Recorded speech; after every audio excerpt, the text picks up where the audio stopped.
So another kind of obvious thing that I think we should still cover is opening modals from different locations where they kind of don't belong, and also opening modals from within other modals. Now, all of this is pretty straightforward. We just link to modals. That's all we really need to do. It's kind of like linking to a different page. But let's take a look at this again so we're completely clear. Okay, so the first thing I want to do is change this open modal to open up the new note modal. So let's say that we had a shortcut somewhere in our app that allowed us to quickly create a note. How would we do that? Well, if we head over to our dashboard, all we're going to do is hook this up to that new modal. Now, this isn't going to redirect us over to the notes index page, despite that having a base path.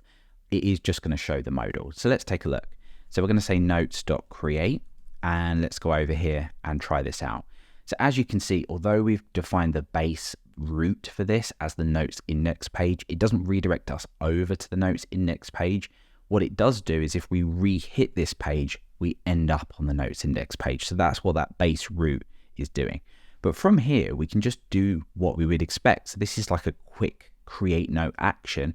I can create a new note in here, hit create note, and of course that's just going to redirect me back over to the notes page because that's what happens in our controller.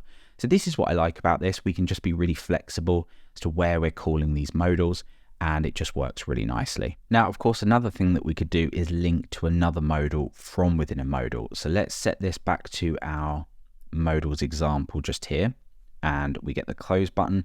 But inside of our example modal, if we wanted to link off to a new modal, we could do that very easily. So let's bring in our link just here, and we can go and link over to create a new note, for example. So let's set this to go through to the notes create route, and we'll just say create note. Of course, this is looking a little bit odd, but that's fine. And we'll of course just make sure we import link from inertia view 3. Okay, let's go over, open this modal, click create note. That shows us the new modal. We can enter something, and of course we're redirected back over to this page. So there we go. A couple of flow things and opening modals within modals, and it just works how we would expect.